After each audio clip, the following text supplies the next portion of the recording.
Hey everyone, this is Laura Godenik with Laura Godenik Astrology, and I'm here to give you the astrology for the week of May 10th through the 16th, 2021. So we start off the week today, Monday, with Mercury going over the North Node. So this is today, Monday, and tomorrow, Tuesday.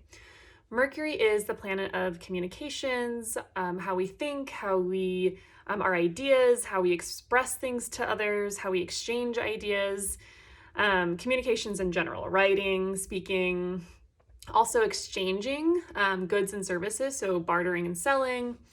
And the North Node is not a planet, it's a point, but it tends to expand and make things bigger, or it can be kind of associated with a hungry ghost quality of wanting more and more. So with Mercury passing over the North Node, mercurial things will tend to expand, get bigger, become more. So it's not like a huge transit or anything, but it's just something to be aware of that today and tomorrow communications might expand. So what does that mean? You might find yourself talking more than usual, expressing yourself more than usual, like kind of interacting with people more than you might usually. Mercurial things can get a bit out of hand, so it can kind of feel like a mini retrograde. So getting lost when you're driving somewhere, or having a miscommunication with someone and having to redirect. So, just kind of thinking about those things today and tomorrow, those will be very thematic. And of course, we will have a Mercury retrograde by the end of the month on the 29th. Mercury stations retrograde in Gemini at 24 degrees of Gemini. And so there will be more Mercury retrograde themes towards the end of the month as well. Okay, so other than that, we have a new moon on Tuesday, the 11th, at 21 degrees of Taurus. So new moons are times of recuperation, rest, letting things go, laying low, and new moons are times to plant seeds. And this is one of the last new moons in a while where we can safely plant seeds because we have eclipse season coming up. So the next lunations after this will be eclipses, and you never really want to set intentions for eclipses because it's too intense. Eclipses have more of a sense of fate to them and less choice. So this is kind of the last new moon for a while to really plant a seed. And what are we planting seeds around? Well, Taurian things. So gardening, food, what kind of meals you want to be eating, pleasure, like do you want to experience more pleasure in your life, and what does that look like? Money, do you want to make some investments? Beauty, do you want to make some changes to your appearance? Sensuality, are you really enjoying your life, or are you sacrificing quality for quantity? And so with the idea with the lunations is as the moon's light grows, so do these things that we set intentions for. But we do need to be patient with this new moon. It's not going to necessarily grow as quickly as we might expect or as is normal because of the Mercury retrograde that happens during this lunation cycle at the end of the month, as well as the eclipse season coming up. So it's not like, this is kind of more of a long-term planting of seeds, which is kind of appropriate with Taurus because Taurus is a slow and steady sign, slow and steady wins the race type of sign. So yeah, definitely time for rest, recuperation, maybe focusing on security, on taking care of yourself, some quiet time. Are you nurturing yourself? Do you feel good in your life in terms of like the basics and your material security? Those are things to think about.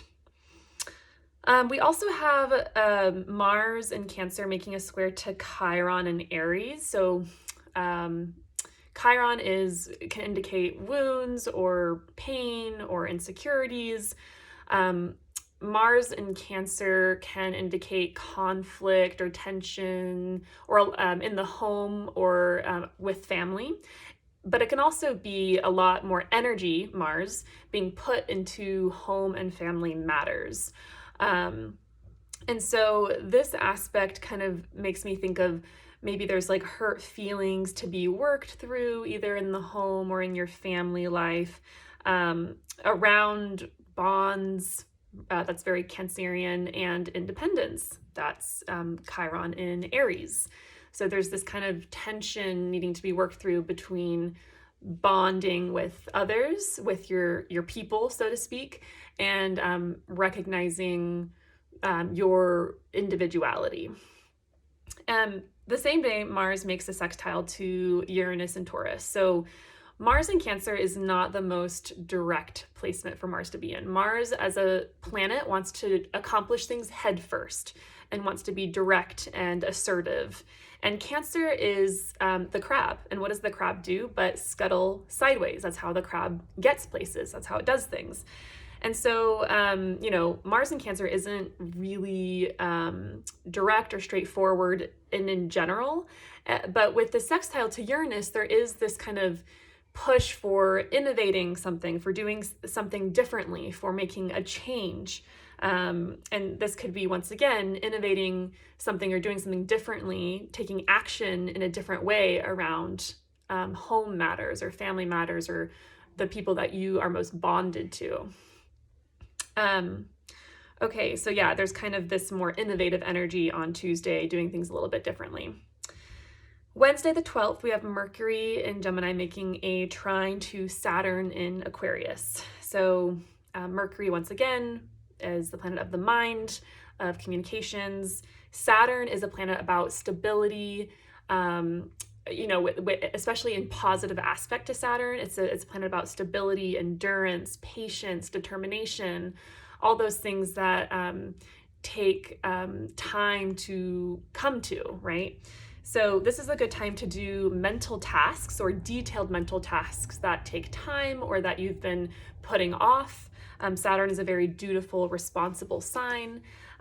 So do those mental tasks or more detailed tasks that require more energy, dedication, persistence, etc. It's also a time to stabilize something or maybe make a solid plan around something, although make sure you do that with an open mind because, like I said, Mercury is going retrograde at the end of the month, and so likely plans will change. So keeping that in mind. Okay, so the big news of the week is Thursday the 13th, we have Jupiter moving into the sign of Pisces, which is one of the signs that Jupiter is at home in. So this is really great news. So Jupiter is a planet of our beliefs. It's a planet of good fortune. It's a planet of expansion and higher purpose and abundance.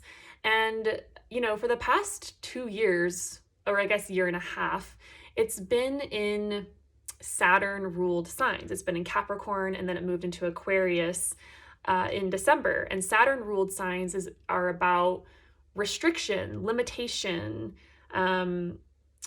fear even. So Jupiter has not been able to expand it the way that it would like to. There's been this sense of fear, of restriction, of being held back, and we have literally been, with this pandemic, restricted. It's been very limiting.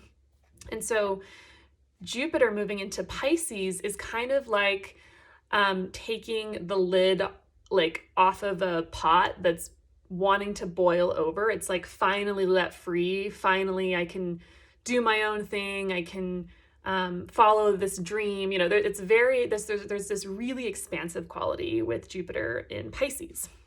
So the thing to think about though with this is Jupiter will be in Pisces only for a short amount of time before Jupiter retrogrades back into Aquarius. So Jupiter will head into Pisces on Thursday the 13th, May 13th, and then will retrograde back into Aquarius on July 28th.